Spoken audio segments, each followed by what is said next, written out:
Looking for a cruiser that blends classic style with modern reliability? The 2026 Honda Shadow 750 might be exactly what you're after.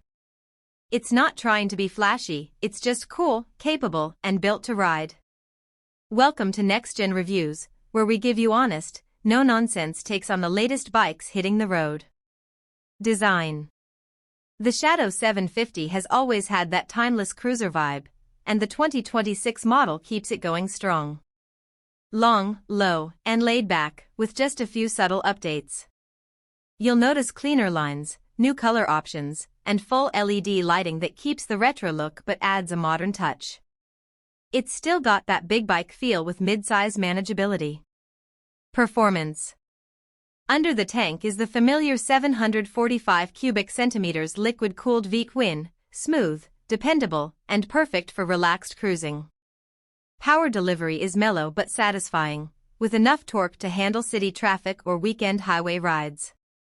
Honda's updated fuel injection and gearing make it even smoother off the line and more fuel-efficient than before.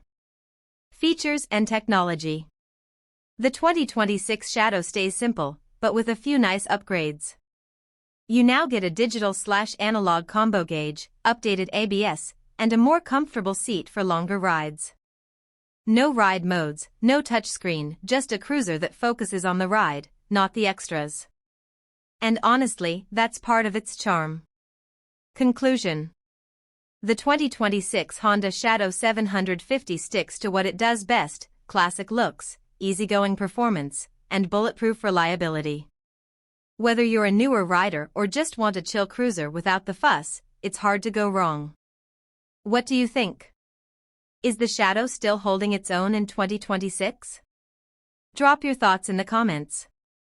And if you enjoyed this review, be sure to like, share, and subscribe to Next Gen Reviews. We've got more straight-up bike reviews coming your way.